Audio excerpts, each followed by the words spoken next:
안녕하셨습니까? 오늘은 대열반경 5권 4가지 모양 두 번째를 하겠습니다. 사상품이죠. 그때 가섭보살이 부처님께 여쭈었더라. 세존이시여, 부처님이 말씀하시기를 세존에게 비밀한 장이 있다 하였으나 그렇지 아니하옵니다 해서 우리가 부처님께서는 비밀장이 있다 이런 말을 합니다. 그럼 부처님께 비밀장이 있는 것이 아니라 중생이 알지 못하니까 비밀인 것이지 부처님은 드러내지 않고 감추어 놓은 것은 하나도 없습니다. 다만 우리가 한 계단 한 계단 올라갔을 때 부처님의 법이 보이면 바로 그때에는 비밀장이 아니죠. 그러나 중생이 본래를 깨트리지 못하고 올라가지 못했을 때는 우리가 알지 못하고 보지 못하니까 그 부분을 비밀장이라고 그렇게 합니다. 왜냐하면 부처님은 비밀한 말만 있고 비밀한 장은 없사오니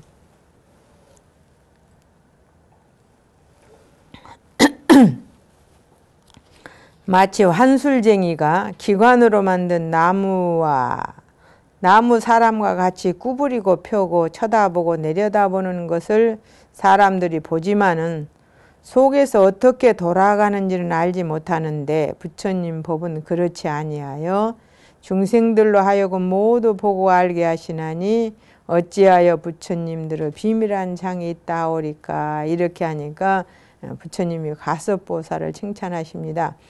여기서부터는 어떤 것이 열애인가를 설명합니다. 제가 지난번 시간에 열애란 여여히 왔다 여여히 가는 것이 열애다. 그래서 여거 열애인데 열애라고만 하고 거라는 것은 여여히 왔으니까 마음대로 갈 수 있기 때문에 거라고는 하지 않는다라고 말씀을 드렸습니다. 그러나 부처님께서는 과연 열애라는 것은 어떠한 것인가를 여기에서 설명하시려고 합니다. 선제라 선남자여 그대의 말과 같이 열애는 실로 비밀한 장이 없나니 왜냐하면 가을의 보름달이 허공에 떴을 적에 깨끗하게 드러나 가리움이 없음을 사람마다 보는 것 같이 열애의 말도 그와 같아서 환하게 드러나고 깨끗하여 가리움이 없건만은 어리석은 사람은 알지 못하여 비밀한 장이라 하거니와 지혜로운 이는 분명히 알고 장이라 하지 않느니라. 장이라는 말은 감추어져 있다 이런 의미입니다. 우리가 보통 불법에서 열애장 그러죠. 열애를 감추어 있는 것이 중생이다 해서 중생을 열애장이라고 하는 것과 똑같습니다. 선남자에 마치 사람이 한량없는 금은 보배를 쌓아두고도 아끼는 마음으로 가난한 이에게 보시하여 구제할 줄을 모른다면 그것은 비밀한 장이라 하려니와 열애는 그렇지 아니하여 그지없는 오랜 세월에 한량없는 법의 보배를 쌓아놓고 아끼는 마음이 없이 모든 중생에게 항상 보시하나니 어찌하여 열애의 비밀한 장이라 하겠느냐. 선남자여, 어떤 사람이 몸이 불구가 되어 눈이나 손이나 발이 없으면 부끄러워 남에게 보이기 싫어하는 것인데 사람이 보지 못함으로 비밀하게 감춘다 하지만 열애는 그렇지 아니하여 가지고 있는 법을 모두 사람들로 하여금 보게 하거늘 어찌하여 열애의 비밀한 장이라 하겠느냐. 선남자여, 어떤 가난한 사람의 나무 빚을 많이 지고 빚장이가 무서워 숨고 나오지 아니하므로 비밀이 숨었다 하지만 열애는 그렇지 아니하여 모든 중생의 세간법을 빚지지 아니하였고 빚지지 아니했다는 것은 숨기지 아니했다. 세간법을 모두 가르쳐 주었다. 그런 말입니다. 중생의 출세간 법을 졌다 하더라도 숨기는 것이 아니나니 왜냐하면 중생을 대하여 항상 외아들이라는 생각을 가지고 유없는 법을 연설하고 있느니라. 이거는 부처님이 연설해도 출세간 법에 대해서는 중생들을 잘 모릅니다. 모르니까 이것이 감추어진 법이라고 하나 우리가 좀 더 공부를 하면 감추어진 법이 아니라는 것을 알 것이라는 겁니다. 선남자여, 마치 장자가 재물이 많은데 외아들을 두고는 사랑하는 마음이 간절하여 잠시도 떠나지 못하고 가지고 있는 보배를 모두 보이나니 열애도 그리하여 중생을 외아들같이 여기느니라. 선남자여, 세상 사람들은 남자와 여자가 흉하고 부끄럽다여 옷으로 가리움으로 감춘다 하겠지만 열애는 그렇지 아니하여 영원히 근이 없으므로 감추지 아니하느니라. 선남자여, 바라문들이 가지고 있는 논리는 찰질이나 비사 수타나에게 듣게 하지 아니하나니 그 까닭은 그 논리에는 허물이 있는 연고지만 열애는 바른 법은 그렇지 아니하여 첫머리와 중간과 나중이 훌륭함으로 비밀한 장이라 이름하지 않느니라 해서 부처님은 그러시죠. 전도를 떠나라. 첫째도 중간도 나중에도 훌륭한 법에 의해서 중생을 제도하라는 그런 말씀을 하십니다. 선남자의 어떤 장자가 외아들을 두고 항상 사랑하고 그리워서 스승에게 보내 공부하게 하려다가 빨리 성취하지 못할까 염려하여 도로 데려다가 밤낮으로 반쪽 글자만 가르치고 성명론을 가르치지 못하나니, 이 성명론이라는 건 인도 최고의 학문입니다. 선남자 이 장자가 반쪽 글만을 가르쳐도 그 아들이 능히 성명론을 알 수 있겠느냐 하니까 그렇지 않나이다 세존이시여. 그 장자가 아들에게 비밀이 감추는 것이 있겠느냐 하니까 그렇지 않나이다. 왜냐하면 아들은 나이가 어리어서 말하지 않았을지언정 아끼느라고 보이지 않는 것은 아니오니 만일 아끼고 질투하는 마음이 있으면 감춘다 하려니와 열애는 그렇지 아니하거든 어찌 열애의 비밀한 장이라 하겠느냐 해서 부처님께서도 성불하시고 화엄의 논리를 말씀하셨지만 중생이 알아듣지 못하니까 우리가 인천인가교인 아함부터 시작해서 방등, 반야 또는 원교인 모든 열애장법 또는 원각경 이런 법화경 같은 것을 차례로 가르치셨던 것이 처음에 방등경을 가르치고 아함경을 가르치실 때 왜 대법을 가르치지 않고 방편법을 가르치셨나 하는 대한 소견을 말씀하시는 거죠. 선제라 선남자여 그대의 말과 같이 미워하고 질투하고 아끼는 마음이 있으면 감춘다 하려니와 열애는 그런 마음이 없거든 어찌 감춘다 하겠느냐. 선남자여, 장자는 열애를 비유하였고 외아들은 모든 중생을 비유하였고 열애가 모든 중생을 외아들처럼 생각하느니라. 외아들을 가르친다는 것은 성문 제자를 말하고 반쪽 글자는 9종류 경전을 말하고 구부경전, 우리 제가 12부 경전을 말씀드렸죠. 성명론이란 것은 방등 대승 경전을 말하니 성문들이 지혜가 없으므로 열애가 반쪽 글자인 9종류 경전만을 말하고 성명론인 방등 대승 경전을 말하지 않는다 했느니라. 저 장자의 아들이 자라서 글을 배울 만하여도 성명론을 가르치지 않으면 장이라 할 것과 같이 성문들이 대승 성명론을 배울 만한 힘이 있어도 열애가 아끼고 가르치지 않는다면 열애는 비밀한 장이 있다고 말하지만 열애는 그렇지 않기 때문에 열애는 비밀한 장이 없다. 그 장자가 반쪽 글자를 가르치고 다음에 성명론을 말하듯이 나도 그와 같이 제자들에게 반쪽 글자의 9종류 경전을 말하고 그래서 우리는 소승 9부 그렇게 말하고요. 대승 12부 이렇게 말을 합니다. 그것이 열애가 항상 머물고 변하지 않는다는 것이다. 또 선남자여 마치 여름철에는 큰 구름과 우레가 일어나고 큰 비가 오면 농부들이 씨를 심는 이는 열매를 많이 거두고 씨를 심지 않는 이는 거둘 것이 없는 거와 같으니 거둘 것이 없으면 용왕의 허물이 아니고 그 용왕도 감추는 것이 없느니라 해서 본인이 씨를 안 심었기 때문에 거둘 것이 없는 것이지 씨를 많이 심은 사람은 거둘 것이 있는 것과 같다. 이런 이야기입니다. 나도 그와 같아서 대반열반경인 큰 법비를 내리거든 중생들이 성근의 씨를 심은 이는 지혜의 열매를 거두고 선근의 씨가 없는 이는 거둘 것이 없나니 그렇죠. 우리가 선근의 씨를 심은 이는 지혜의 열매를 거두고 성근의 씨가 없는 사람은 지혜의 열매를 거둘 수가 없습니다. 바로 이 성근이라는 것은 정진을 필요로 하는 것입니다. 거둘 것이 없으면 열애의 허물이 아니고 열애는 감추는 것이 아니다. 저는 지금 열애께서 비밀한 장 없음을 알았사오나 부처님이 말씀하신 성명론에서 열애가 항상 머물러 변하지 않는다 하면 그렇지 않나이다. 왜냐하면 이쪽에 부처님이 말씀하신 계속해서 옛날 부처님이 말씀하신 것을 다시 한번 드네요. 부처님과 영각들과 여러 성문 제자들도 무상함은 버리거든 하물며 범부들이겠느냐 해서 그 육신의 무상함을 말씀하신 적이 있어요. 하였는데 지금에는 항상 머물고 변하지 않는다 하시니 무슨 이치입니까 할 때 부처님 영각 성문 이 몸 이런 지혜를 갖춘 또 이 무상한 몸은 버린다라는 것은 무상한 몸이라는 것은 온 과합으로 이루어진 인연의 법칙의 육신은 버린다는 것입니다.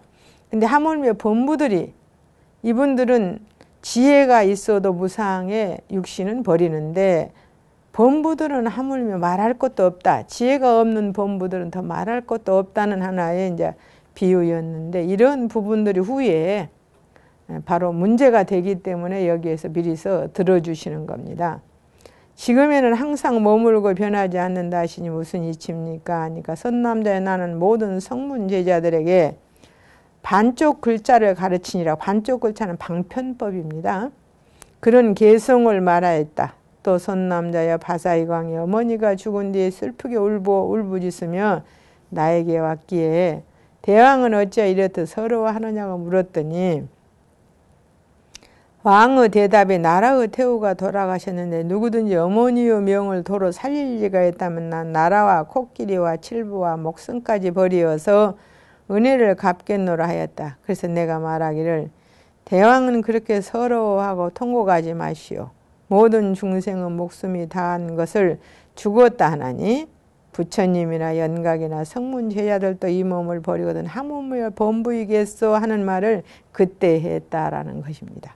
선남자의 나는 바사이광에게 반쪽 글자를 가르치라고 이 개성을 말해서 방편이라는 거죠. 이 세상에 죽지 않는 것이 없는데 하도 슬퍼하니까 그 위로 올라가서 성문이나 영각이야 부처님도 죽는다. 근데 법문은 더 말할 것 없다라고 이렇게 말했다는 거죠. 지금 성문 제자들에게 성명론을 말하는 터이므로 열애는 항상 머물러서 변함이 없다고 하느니라. 만일 어떤 사람이 열애는 무상하다고 말하면 어찌 그 사람의 혀가 빠지지 아니하랴 해서 절대 그것은 안 되는 말이라는 이야기죠. 말할 수 없다라는 이야기입니다.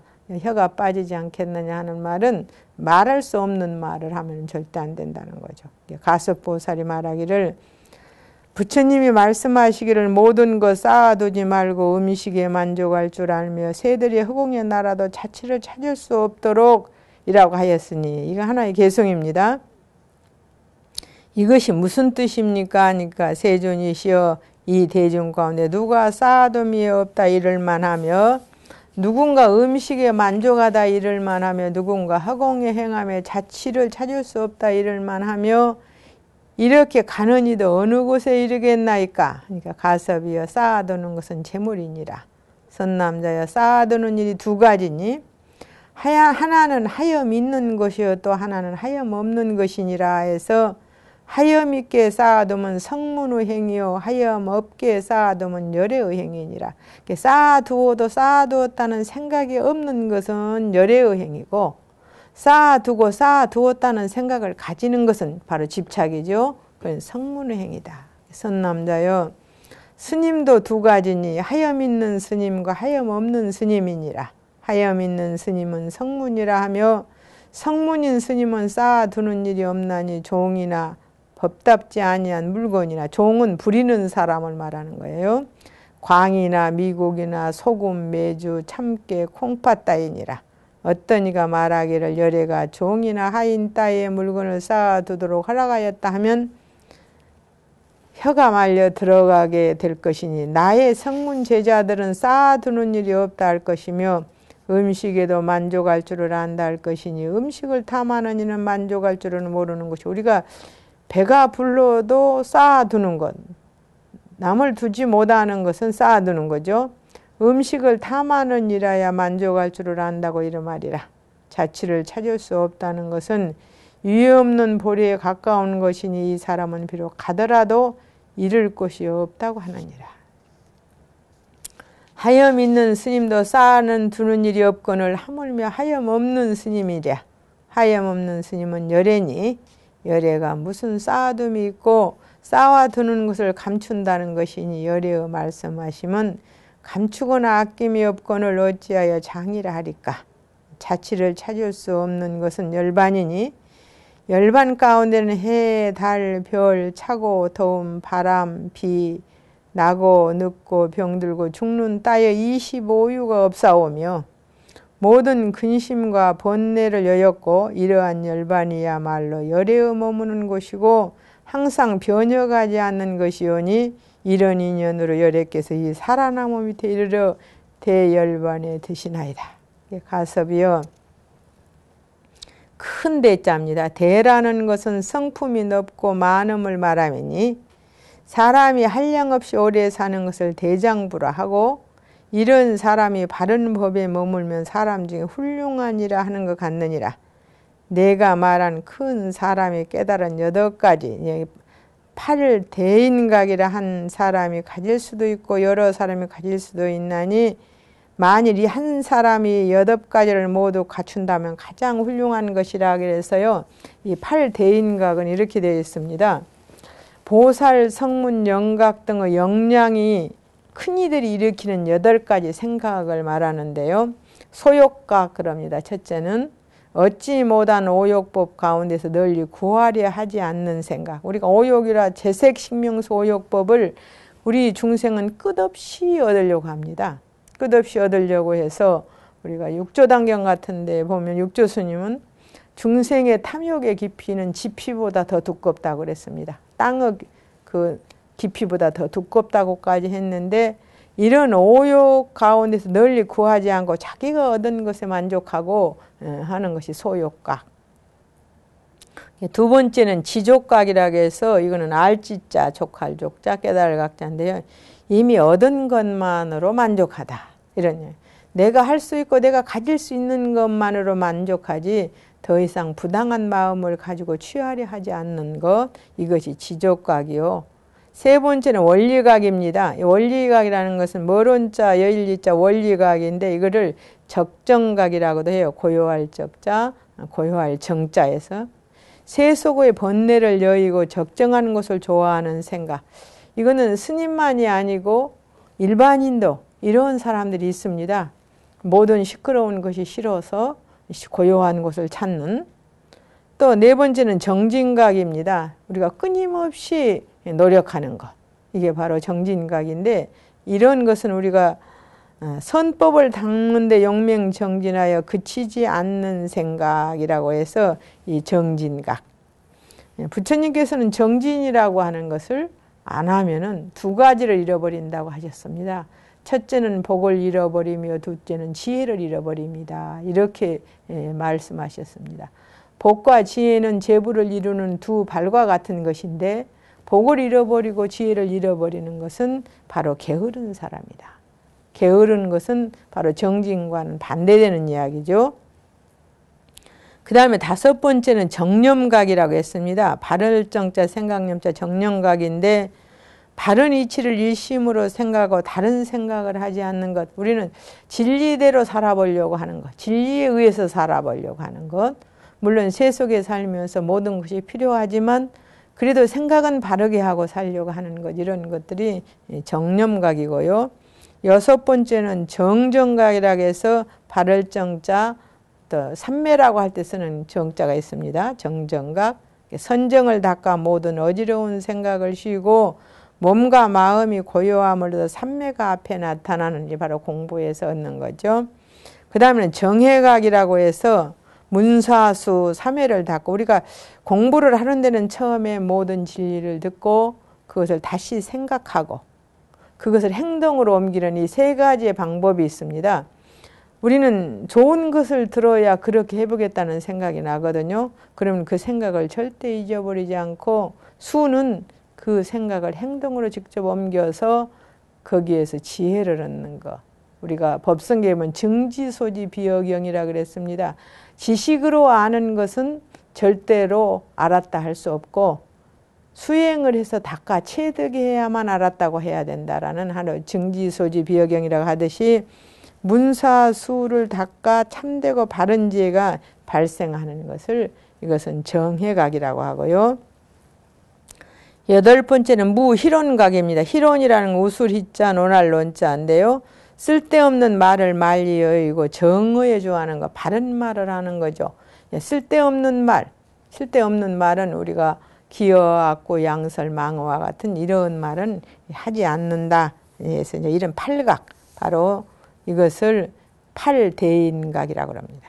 그러니까 소욕각, 지족각, 원리각, 정진각, 정념각, 정정각, 정해각, 무희론각, 이 8가지를 팔대인각이라고 해서 이 사람들은 8가지 이것을 하는 사람을 대인이라고 이렇게 부르는데, 부처님께서는 이 팔대인각에 대해서 대라는 것은 성품이 높고 많음을 말함이니 사람이 한량없이 오래 사는 것을 대장부로 하고, 이런 사람이 바른 법에 머물면 사람 중에 훌륭하니라 하는 것 같다, 이렇게 말씀하셨죠.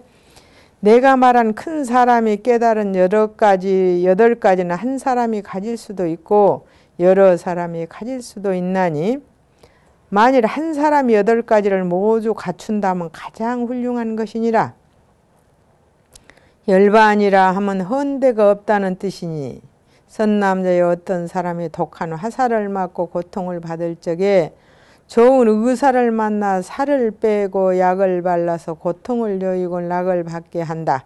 그 의사가 다시 다른 도시나 시골로 다니면서 병환이 있고 헌대를 앓은 곳을 찾아다니면서 병을 치료하나니, 열에도 그와 같아서 등정각을 이루고 훌륭한 의사가 되어 남선부주에서 괴로움받는 중생들이 한량없는 세월에 음욕, 성내는 일, 어리석음을 번뇌의 화살을 맞고 크게 고통하는 것을 보고 이런 일을 위하여 대승경전의 감노 법약을 말하여 병을 치료하여 바치고는 다시 다른 곳으로 다니면서 번뇌의 화살에 있는 곳에서 부처가 돼 병을 치료하나니, 바로 이 부분이 부처님께서 열반하시기 지금 직전 인도를 맨발로 7바퀴 반을 돌면서 중생과 45년을 함께 하시고 이제는 열반에 들어오셔서 또 다른 곳을 향해서 가시는 이런 것에 비유를 합니다. 그러므로 대열반이라 하느니라. 대열반은 해탈하는 곳이니 저복받을 중생이 있는 곳을 따라서 열애가 그곳에 나타나는 것이며, 이런 진실하고 깊은 뜻으로서 대열반이라고 이름한다 해서 열반이라는 의미를 아주 적나라하게 여기서 말씀하십니다. 세존이시여, 이 세상 의사들이 모든 중생의 헌대를 치료할 수 있나이까? 그러니까 선남자여, 이 세상의 헌대가 2가지인데 하나는 치료할 수 있고 하나는 치료할 수 없다. 치료할 수 있는 것은 의사가 치료할 것이고 치료할 수 없는 것은 의사가 고치지 못한다 해서 부처님도 인연 없는 중생은 제도 못한다는 말씀을 하셨습니다. 아무리 고쳐주려고 해도 듣지 않는 데는 어떻게 할 수가 없죠. 부처님의 말씀이 열애가 남선부주에서 중생의 병을 치료하였다 하시니, 만일 치료하였다면 모든 중생들 가운데 어찌하여 열반을 얻지 못하니가 있나이까 하니까, 만일 다 열반을 얻지 못하였으면 열애께서 어찌하여 치료하여 마치고 다른 곳으로 간다 하시나이까?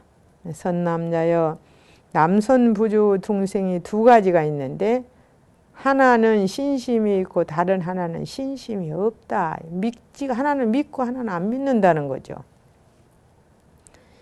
신심이 있는 이는 치료할 수 있다 하나니, 왜냐하면 결정코 열반을 얻어 헌대가 없는 까닭으로 남선부주 중생들을 치료하여 마쳤다는 것이고, 신심이 없는 중생은 이찬티카라, 선거지 하나도 없어. 우리가 지난번에 말했죠. 우보익생만호공 중생수기 등리이라고 했다듯이 하늘에서 보배가 비처럼 쏟아진다 해도 그릇이 없으면은 절대로 하나도 받아들일 수 없습니다.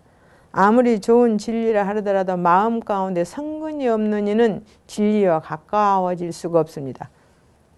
그것을 이제 성근이 없다. 이찬티카라 하나니, 이찬티카를 치료할 수 없느니라. 이찬티카를 제하고는 모두 치료하였으므로 열반에는 헌대가 없다고 이름한다. 세존이시여 어떤 것을 열반이라 하나이까? 앞에서는 이제 열애를 말씀하셨어요. 근데 여기서는 다 열반은 어떤 것이냐? 선남자 열반은 해탈이라 하느니라. 모든 것에서 벗어난다는 뜻이죠. 해탈이라고 말하는 것은 색이요일까 색이 아니요일까 하면 색은 물체입니다. 물질적인 것입니까? 그렇지 않으면 물질적이 아닌 것입니까? 선남자여 혹은 색이기도 하고 혹은 색이 아니기도 하니 색이 아니라 말하면 성문과 영각의 해탈이고 색이라 말하면 부처님의 해탈이니라. 선남자여 그러므로 해탈은 색이기도 하고 색이 아니기도 하거니와 열애는 성문 제다들을 위하여 색이 아니라고 말하느니라 했으니 무상이라고 말한다. 그런 이야기죠. 세존이시여 성문과 영각이 말한 색이 아니라면 어떻게 머무나이까 하니까 선남자여 비상 비비상천이 색이기도 하고 색이 아니기도 하므로 나는 색이 아니라고 말하느니라. 어떤 이가 묻기를 비상 비비상천이 색이 아니라면 어떻게 머물며 가고 오고 행동하느냐고 하면 이런 이치는 부처님들의 경계고 성문이나 영각으로서는 알 바가 아니니 해탈도 그러하여 색이기도 하고 색이 아니기도 하므로 색이 아니라 말하고 모든 것은 우리가 생각과 모양밖에 없습니다. 이 세상에. 그러면 그 다음에 생각이기도 하고 생각이 아니기도 하므로 생각이 아니라 말하는 것이니 이런 이치는 부처님들의 경계고 성문이나 영각으로는 알 바가 아니다. 이렇게 해서 이승의 법과 재불의 법은 분명히 반대의 의미죠. 어떻게 보면은 무상법으로서 성문들은 제1의 법을 삼는 것이고 부처님은 상락아정의 유상법으로서 제1의 법을 삼습니다. 이때 가섭보살이 부처님께 다시 여쭙니다. 세존이시여 바라옵건대 저희를 어여삐 여기사 대열반의 행과 해탈의 뜻을 거듭 널리 말씀하여 주십시오. 그러니까 부처님이 가섭보살을 찬탄하십니다. 선제라 선남자여 참 해탈은 모든 속박을 여의었다고 이름하나니. 그렇죠? 참 해탈은 모든 속박을 여의었다. 속박의 근본은 탐욕에 있고 애욕에 있습니다. 우리가 탐욕과 애욕을 여여버린다면 모든 것에 속박을 여의는 것이죠. 선남자여 참 해탈은 모든 속박을 여의었다고 이름하나니 참으로 해탈하여 모든 속박을 여의었으면 남도 없고 화합함도 없느니라. 비유하면 부모가 화합하여 아들을 낳는데 참 해탈은 그렇지 아니하므로 남이 없다 하느니라. 가섭이여 마치 제호 성품이 청정함 같이 열애도 그러하여 부모의 화합으로 난 것이 아니며 성품이 청정하였건만은 일부러 부모와 있는 것을 보였으면 중생들을 교화하기 위함이니라. 이 세상에는 생기는 모든 것은 인연의 법으로 생깁니다. 그러나 열애와 해탈과 열반만은 인연으로 생기는 것이 아니다라는 겁니다. 참 해탈은 곧 열애니 열애와 해탈은 둔이 아니요 다름도 없나니 비유하면 봄철에 심은 씨가 따뜻하고 축축한 기운을 얻으면 나게 되거니와 참 해탈은 그렇지 아니하니 또 해탈은 허무라 하나니 허무는 곧 해탈이요 허무는 곧 열애요 열애가 곧 허무여서 지어서 만드는 것이 아니며 짓는 것은 성곽이나 누각이거나 참 해탈은 그렇지 아니하므로 해탈이 곧 열애니라.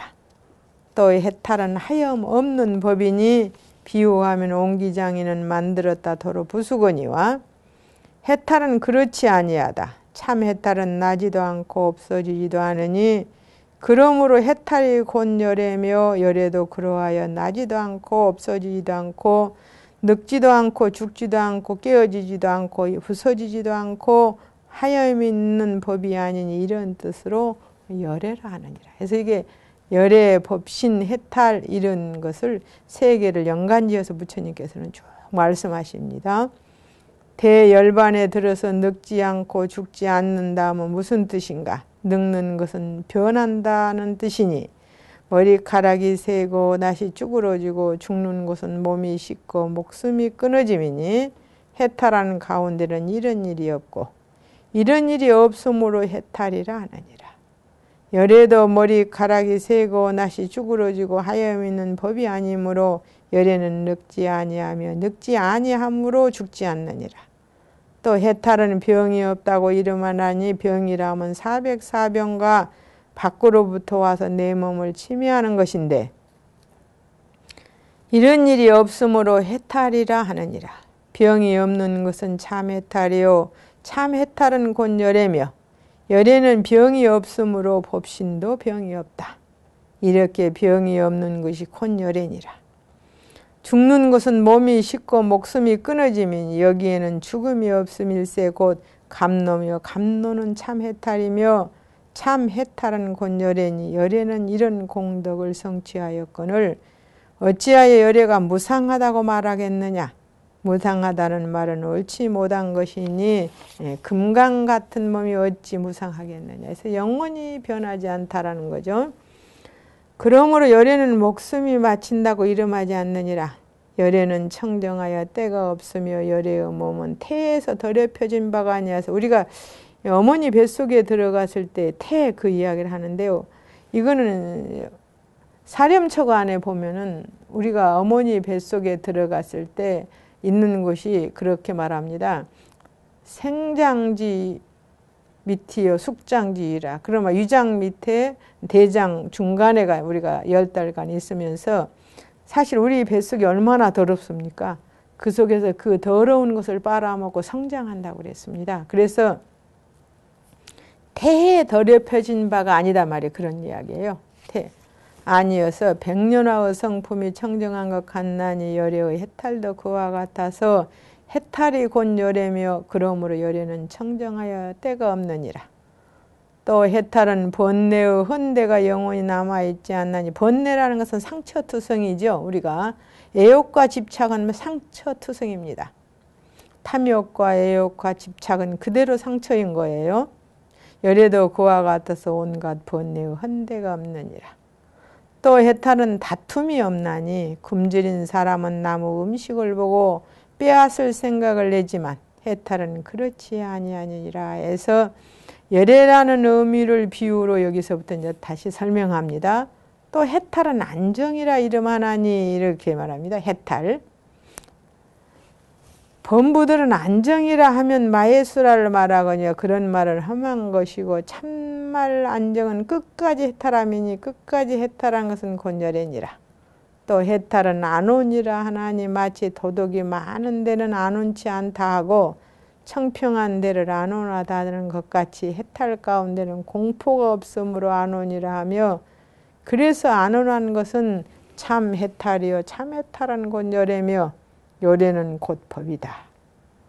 또 해탈은 동무가 없음이니 동무가 있다는 것은 마치 나라 임금이 이웃 나라가 있음 같이 참 해탈은 그렇지 아니하고 동무가 없음은 마치 전륜왕의 대동아리가 없음 같나니 해탈도 그와 같아서 동무가 없고 동무가 없음이 참 해탈이고 참 해탈한 이는 곧 열애인 전륜왕이니 그러므로 열애는 친구가 없고 친구가 있다는 것은 옳지 아니하니라.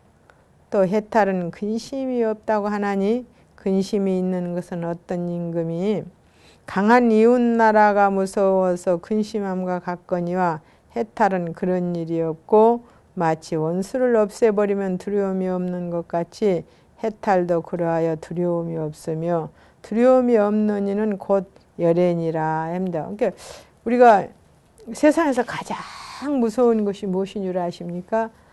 불교에서는 무상살기 그럽니다. 살기라고 하는 것은 생명을 죽여버리는 귀신인데요. 그것은 시간입니다. 시간이 흘러가면은 이 세상에 어떤 것도 영원히 존재할 수 없기 때문에 불교에서는 시간을 무상살기 그럽니다. 무상살기.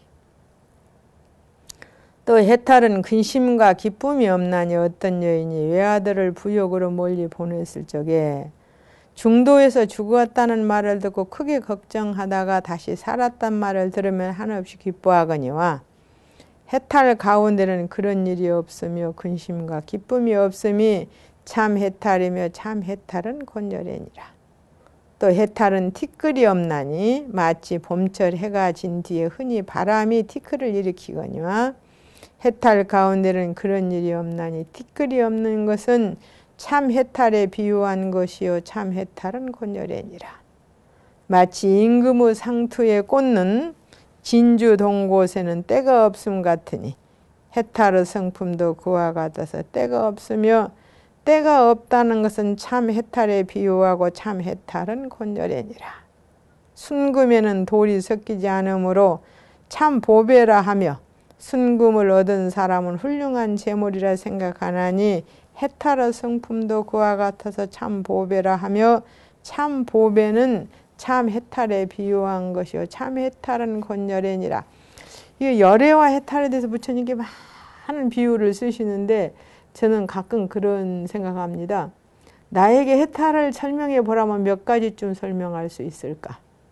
나에게 열애를 한번 설명해 보라면, 비유해서 설명해 보라면 몇 가지쯤 할 수 있을까? 이렇게 한번 생각해 보면은 저희들의 지혜는 정말 방울물 같은 것이라면은 부처님의 지혜는 바다와 같다. 그런 생각을 합니다.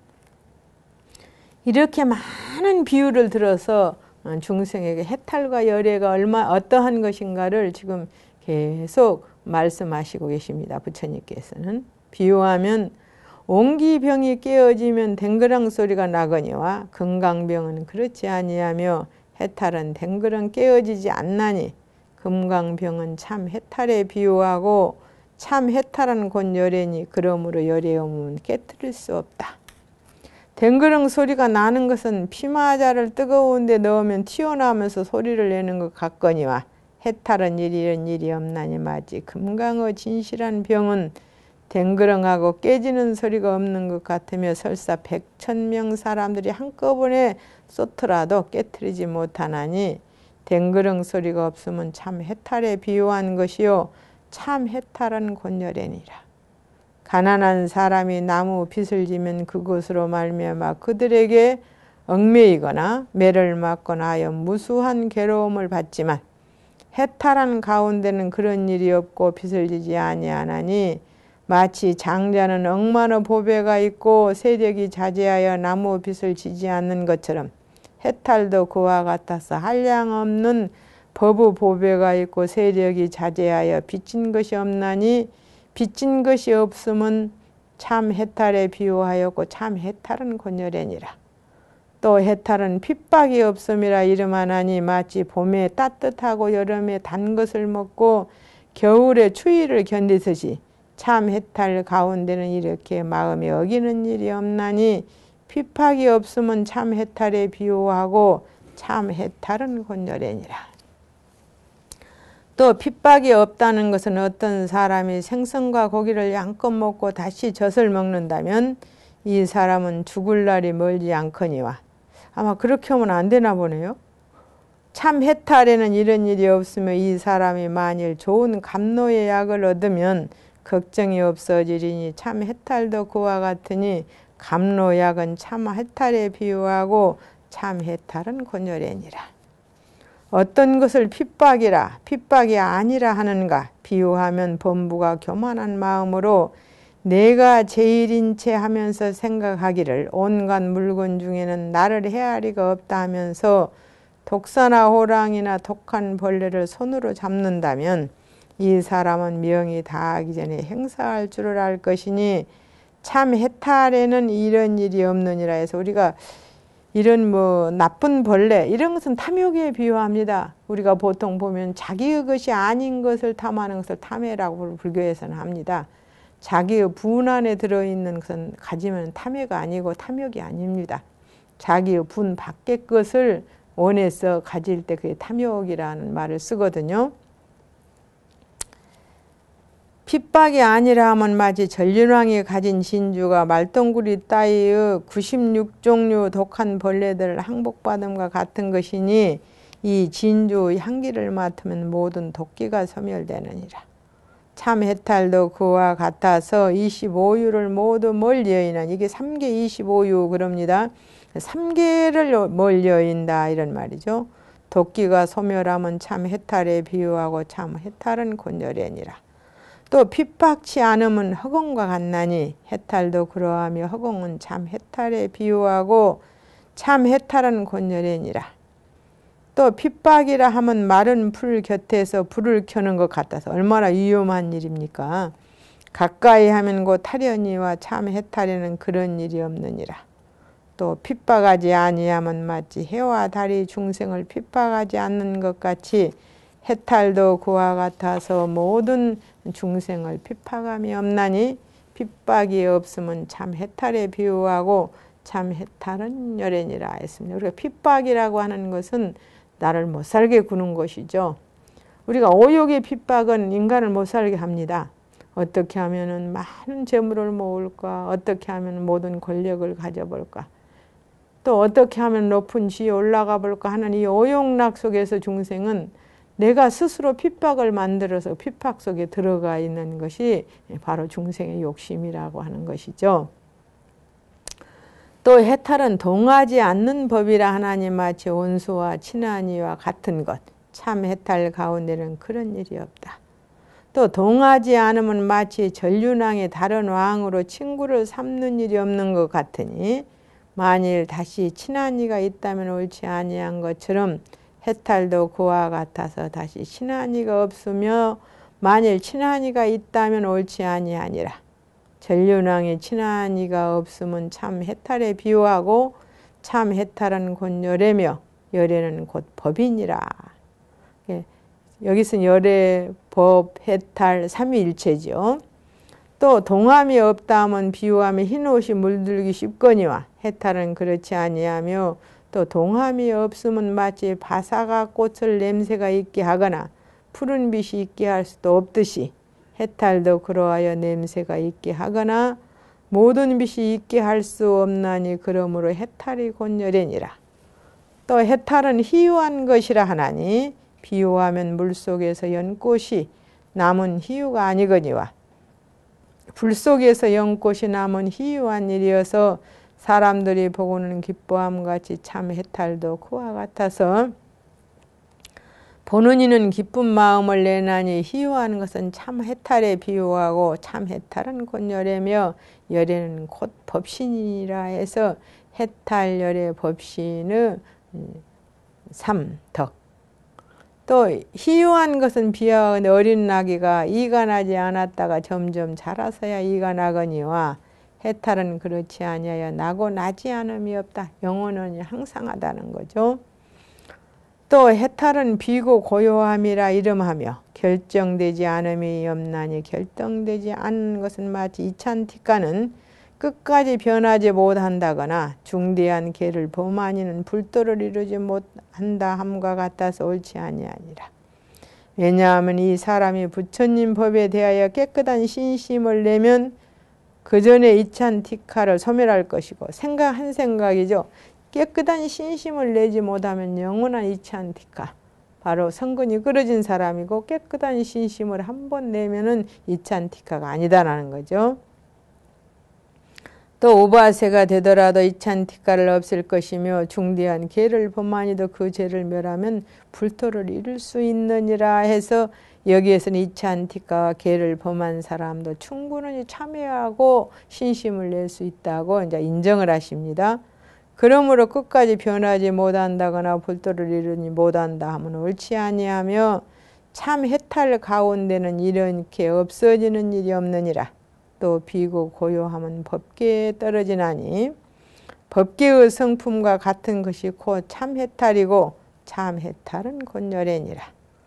또 이찬티카가 만일 없어지면 이탄티카라 할 수 없나니 무엇을 이찬티카라 하는가? 이찬티카는 온갖 선근이 아주 끊어져서 마음의 모든 선한 법을 반영하지 아니하며 한 생각도 선한 마음을 내지 아니하거니와 참 해탈에는 그런 일이 없으므로 곧 참 해탈이니 참 해탈은 곧 열애니라. 또 해탈은 헤아릴 수 없음을 이름이니 비유하면 곡식더미는 그 수량을 알 수 있거니와 참 해탈은 그렇지 아니하며 마치 바닷물은 헤아릴 수 없는 것 같이 해탈도 그러하여 헤아릴 수 없는 것이며 헤아릴 수 없음이 참 해탈이요 참 해탈은 곧 열애니라. 또 해탈은 한량없는 법이라 하나니 마치 한 중생에게 업보가 많은 것 같이 해탈도 그러하여 한량없는 과보가 있으며 한량없는 과보는 곧 해탈이요 참 해탈은 곧 열애니라 이렇게 말씀하십니다. 또 해탈은 넓고 큼을 이름하미니 마치 큰 바다는 견줄 데가 없듯이 해탈도 그와 같아서 견줄 데가 없고 같을 것이 없음이 참 해탈이요 참 해탈은 곧 열애니라.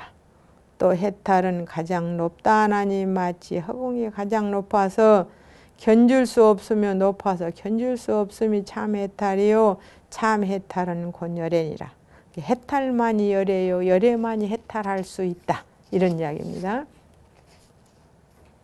또 해탈은 지나갈 수 없음을 이름하미니 마치 사자가 있는 데는 모든 짐승이 지나갈 수 없듯이 해탈도 그러하여 지나갈 수 없으며 지나갈 수 없음이 참 해탈이요 참 해탈은 곧 열애니라. 또 해탈은 위가 없음을 이름하미니 마치 북쪽이 여러 방에서 가장 위가 되듯이 해탈도 그러하여 위가 없으며 위가 없음이 참 해탈이요 참 해탈은 곧 열애니라. 또 해탈은 위가 없는 무상사를 이름하미니 부처님을 무상사라 그렇게 말하죠. 마치 북쪽이 동쪽에 대하여 위가 없는 위가 되듯이 해탈도 그와 같아서 위가 없는 위가 되며 위가 없는 위는 참 해탈이요 참 해탈은 곧 열애니라.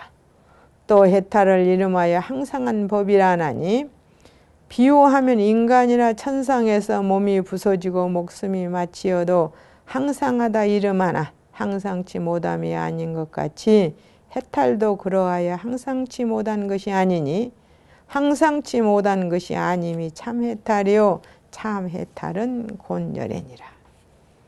또 해탈은 이름을 견실 영원하다 이런 뜻입니다. 영원하다. 하나니 카다라 나무나 전단이나 침향의 성질이 견실한 것 같이 이런 나무들은 굉장히 단단합니다. 해탈도 그와 같아서 성품이 견실하며 성품이 견실함이 참 해탈이요 참 해탈은 곧 열애니라. 또 해탈은 비지 않음을 이름하미니 속이 비었다거나 그런 것이 아니다라는 겁니다. 비유하면 대화 갈 때는 송이 비었지만 해탈은 그렇지 아니하니 해탈은 곧 열애니라. 또 해탈은 더럽힐 수 없음을 말하미니 비유하면 담벼락이 회벽을 하기 전에는 파리 모기 따위가 붙어 유의하여 더럽혀지지만은 해를 바르고 단청을 한 뒤에는 벌레가 단청 냄새를 맡고는 붙어있지 않나니 이렇게 붙어있지 않음을 참 해탈이라 비유하고 참 해탈은 곧 열애니라. 해탈을 얻는 자에게는 우리가 말하는 탐진치 삼독이 붙어있을 수 없다. 또 해탈은 가시 없음을 이름이니 마침내 촌낙은 가시 있거니와 해탈은 그렇지 아니하며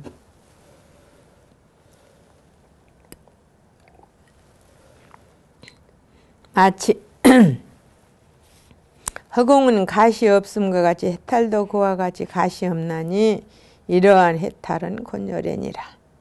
또 해탈은 볼 수 없음을 이름이니 마치 허공의 새 발자국을 보기 어려움 같아서 그렇듯 보기 어려움을 참 해탈에 비유하고 참 해탈은 매우 기품을 이름하미니 왜냐하면 성문과 영각으로서는 들어가지 못하는 영혼이라. 들어갈 수 없음이 참 해탈이요 참 해탈은 곧 열애니라. 또 매우 깊은 것은 부처님과 보살들을 공경하는 바이라.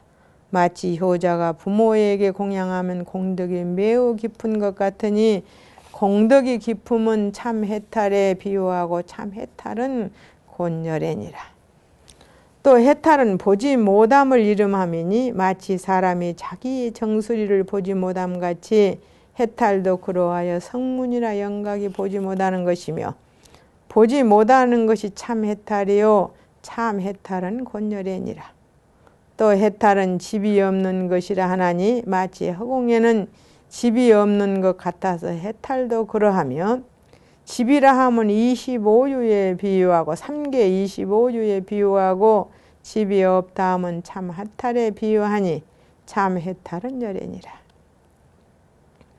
또 해탈은 가질 수 없나니 아마륵 열매는 사람이 가질 수 있거니와 해탈은 그렇지 아니하여 가질 수 없고 가질 수 없으면 참 해탈이요 참 해탈은 곧 열애니라. 또 해탈은 잡을 수도 없는 것이니 마치 환으로 된 물건을 잡을 수 없거든 해탈도 그러하여 잡을 수 없으며 잡을 수 없으면 참 해탈이요 참 해탈은 열애니라 했습니다. 이거와 같이 우리가 해탈이라고 하는 것은 마음 가운데 체득하는 것이지 쥐거나 잡넣어서 얻는 것이 아니다라는 겁니다.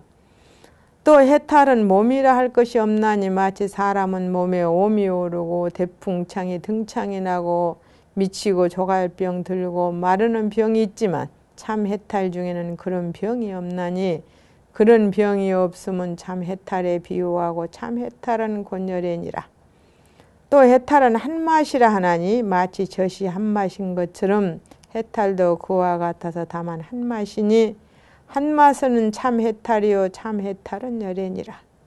또 해탈은 청정하다 하나니 마치 물에 진흙이 없으면 고요한 청정한 것처럼 해탈도 그러하여 고요하고 청정하며 고요하고 청정함은 참 해탈이요 참 해탈은 곧 열애니라. 또 해탈은 한결같은 맛이니 마치 허공에서 내리는 비가 한결같이 깨끗한 것처럼 한결같이 깨끗함은 참 해탈에 비유하고 참 해탈은 곧 열애니라. 또 해탈은 없애버림이니 마치 보름달에 구름이 가려우지 않는 것처럼 해탈도 그러하여 가려운 구름이 없으며 가려운 구름이 없으면 참 해탈이요 참 해탈은 열애니라. 또 해탈은 고요함이니 마치 사람에게 앓던 열병이 나오면 몸이 고요하여지듯이 해탈도 그러하여 몸이 고요하여지며 몸이 고요함은 참 해탈이요 참 해탈은 곧 열애니라 해서 우리가 해탈과 열애가 어떤 것인가 하는 것을 부처님께서는 여기에서 모든 비유를 들어서 지금 중생들에게 해탈은 이런 것이고 열애는 이런 것이다 라고 하는 것을 가르쳐 주고 계십니다. 오늘은 여기까지 하겠습니다. 감사합니다.